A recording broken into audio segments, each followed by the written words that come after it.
Hey guys, what's going on? It's Gatsu. So this vlog is a little later than I would like it to be. Unfortunately, I had some internet troubles yesterday. Decided to just conk out for me after I had just gotten done with some Mythic Plus. Definitely not what I was hoping for. I got to yell at Verizon today, and by yell I mean, of course, very firmly inform them that I was not satisfied with the service I was getting, and they have assured me that they are looking into the issue, so hopefully that is actually what they are doing. So yeah, this week on the 4th, which was Tuesday, which is yesterday, because we'll be seeing this video today the 5th, we had a whole bunch of content open up in WoW. We had Mythic Plus open, the raids open now for normal and heroic, we have Warfronts active. You can't actually go and do the scenario on either side at the moment. Horde is doing contributions, Alliance has control of Arathi, so we can do the rare spawns, the world boss Doom's Howl, and I think that's basically... Oh, and of course there's quests in Arathi as well, which will give us a whole boatload of war resources, as well as a guaranteed 340 piece. Best of luck to all of you getting the piece you need. I highly recommend, if you have not done the Arathi content yet, get that done today. Like, while you're watching this video or listening to it in the background, load up WoW, get to Arathi, and do it, because you only have a couple of days to do that, and then we lose control of it because the Horde will be taking it. So make sure that you guys get those done as soon as you get them, as soon as you have the opportunity to. Warfronts are going to be super fun once we actually get the scenario. I believe Alliance should have control of it roughly Sunday, I believe. It's going to be interesting to see exactly how that works. So, with Warfronts, we will then be able to go and farm some gear once we get to the scenario. And whenever Alliance gets contributions, we will then have the ability to grab a ton of AP and a ton of rep with 7th Legion. So if you're a little behind on those, don't worry, you'll get a ton of rep and a ton of AP with that. I believe that does it for Warfronts for now. I do have a video kind of generally explaining Warfronts. It's a POV of, it's Elemental Shaman, I believe is the video I have up. It just kind of shows you generally what happens in them. If you want to be surprised, definitely skip watching that video and just jump in. They're really cool, they're really fun, and they take about 20 to 25 minutes or so, I believe.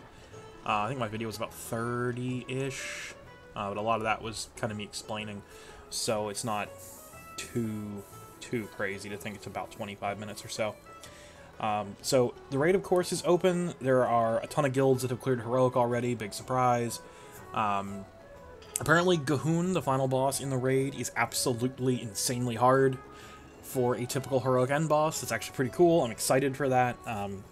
My guild will very likely just be clearing normal this week and then maybe getting a heroic boss or two. We are going to have an extremely large raid. I'm very much expecting us to have a 30-man raid Sunday, and if that is the case, it's going to be interesting because a ton of us are going to lag like crazy. We'll have to see what happens. I'll have to turn settings down too if I'm going to be streaming. Now, with the raid out, I'm not really going to be doing any sort of like boss guides or anything like that. There's plenty of people who do those way better than I could possibly ever imagine. If you want to go and check out some good boss guides, I highly recommend Hazelnutty Games. She has some boss guides out already. I believe they're sponsored by Wowhead. And then, of course, there is also Fat Boss, which has some out as well. Just be sure you watch the date on them and make sure that they are, dated early September here and not a couple of months ago when it was in beta, because some things may have changed. I have not done much research on it just yet because, again, my guild doesn't raid until Sunday, so I had plenty of time to read up on that yet. So looking at Mythic Plus, which is where I'll be spending the bulk of my time, there's a video that, by the time this is uploaded and out there, one of them will already be up. We ran some Mythic Plus last night, my group and I did, and they definitely were not the cleanest. We're definitely relearning the dungeons. Some of the packs were shifted. They were shifted a little to the left, a little to the right. Certain mobs had damage changes to them. Certain mobs feel way overtuned. for an early Mythic Plus. Specifically, I believe they're the Honor Guard, the Honor Guards that are like undead in Atal Dazar before the Troll Boss with the totems. Man, those guys they do so much damage. I don't know if it's intended for them to do that much, but that feels like either we're missing something as far as how to control those so we can kill them quickly, or they just do, way more damage than they're supposed to. I'm not entirely sure. We ended up using, thankfully we had a Death Knight tank who was able to control Undead, one of them, to make that pool significantly more manageable. But honestly, without that Death Knight there, that would have been a very tall order on a +5. It was nuts. There was just so much damage. Our Resto Druid was pulling his bark out. It was crazy how much damage that did. That being said, of course, we're also not super well geared. Most of us are, the bulk of my team, I believe, is like 340, like mid 340s. I'm sitting right now at 352. I got insanely lucky this week. Whenever I did the World Boss in the Warfront Alliance side, Doom's Howl, I got the Lion's Grace trinket on both my Warlock and my Mage. I'm ready for your hate comments. Go for it. I don't know how I ended up with both of them, but I'm very proud and very happy that I did. My Warlock also got a piece off of the World Boss in Storm Song as well. So, I've been incredibly fortunate on the Warlock, and whenever you see the Atal Dazar 5 video, you'll see just how lucky I did get this week with some Titan Forges. It's pretty silly. That Atal Dazar 5 video won't be out till Friday, because I have to do some minor editing to it. But, oh man. Mythic Plus has been a blast so far. We only got through about 4 or 5 dungeons last night. Had to swap some people in and out. But in general, Mythic Plus is going to be great this season. I'm super excited to get up to Infested again. I only ran one or two +10s on beta, and the ones that I did not record because they were super sloppy and we had no idea what we were doing. And I really don't want to show that kind of footage because anybody can see that. I want to show you, this is how you do the pool, things like that. Of course, if people do want to see those, severe screw-ups in that, I can definitely leave those up. Leave in comments here, if you want to see that kind of stuff, I can totally leave it up if you want, but I typically will just kind of drop those videos into my, my kind of, extra video folder that I have here on my backup hard drive that I don't really use all that much. So if you guys want to see that, let me know. As far as, talents in that, and what I've been running for my Warlock in most dungeons, all the Mythic Pluses I did so far this week, I have run as Affliction. It is purely because if I run Demonology, I then do not have an Interrupt, and Interrupts are so incredibly important that I feel as though I can't run Demonology because I need that Interrupt, and I would lose a ton of damage not running Felguard. The other thing, too, is that without having either a Shaman or a Demon Hunter in the group, or a Priest in some cases, I don't really have a Purge in the group either, so I see myself playing any spec besides Demo most of the time, just because we will probably need that Purge quite a bit. It is super powerful, and it's definitely something that we're going to have to maintain in the group in some way, shape, or form. So I expect to probably be playing Affliction or Destro, depending on the affixes and the dungeon and things like that.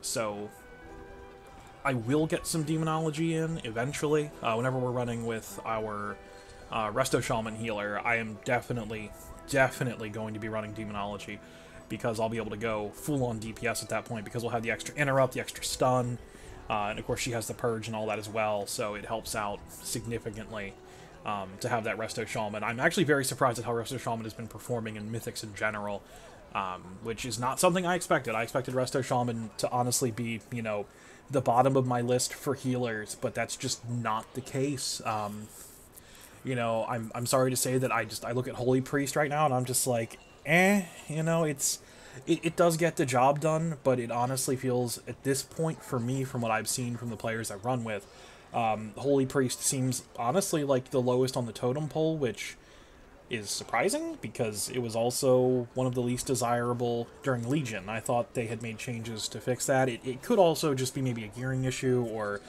you know, maybe the people I run with have not been that great at Holy, I don't know. But every Disc Priest I run with has been incredible. Our Resto Druid Ash is doing incredible. The Holy Paladin in our guild, who just re-rolled Holy Paladin from Resto Shaman, because we had like 4 Resto Shaman in the raid at the end of Legion. He's doing an amazing job picking it up, and I'm so proud of him, because I can sit here and, you know, anything he needs I can help him with, because I did play Holy Paladin for the entirety of the last season of Legion. I almost said PvP. The last set of Legion Mythic Plus. So, you know, I can give him a hand with anything he needs to know as far as, you know, how to handle mechanics and things like that. And I hope to run some Mythic Plus with him in the future. He and his partner are doing very well. Very, very well for being a little bit behind and having some limited playtime. So, should definitely be an absolute blast. So in the future here, you're going to be seeing a lot of Mythic Plus videos. Basically, anytime I'm running Mythic Plus, if I'm not streaming, I'm going to try to record. Especially whenever we're running keys that we have no business doing. Like if we end up, you know, whenever we get up to the 10, we're hoping to get a 10 done this week. It may or may not happen, because honestly, the 5s were... The couple 5s we did do 2 5s already, they were pretty rough. Some of the pools were super challenging. And honestly, I think most of it is just, you know, coordination with stuns and interrupts and things like that. And we're still definitely learning the pools, which is definitely something you guys should look at whenever you're running Mythic Plus and go, okay, that pool sucked, what can I do to make that pool easier next time? You know, use everything as a learning experience. Don't take it too seriously. If you wipe, you're gonna wipe. Especially early on. Like, there's certain pools in Atal Dazar, which, even though it's one of the easier Mythic Pluses, where if, you know, the wrong spellcast gets off, it might just be a wipe. The Berserkers on the pool before the Priestess, where you have a Colossus, 2 Berserkers, an Augur, and a Confessor, is probably the worst pool in that entire dungeon. If anything gets off, if any spellcast gets off, it is just a nightmare. And you're actually going to see that in the Atal Dazar videos, because things do go horribly wrong in both of them. So, you know, enjoy those when you see those videos. Thursday and Friday is when they'll be up. So, thanks for checking in with me, guys. I will catch you later on this week. Should be streaming Sunday for the raid. If for some reason my internet does not hold out and I have to yell at Verizon again, I will, you know, put a message out on Twitter just to let you guys know that I won't be streaming, but I will be sure to record the raid if I can't stream, and I'll throw it up as a, you know, a massive uncut thing, so you can watch the entire raid if that's what you're into. So, you know, thanks for checking out the video, guys. You know, like, dislike, subscribe, all that stuff, share it, and I will catch you guys as soon as I can. Bye-bye.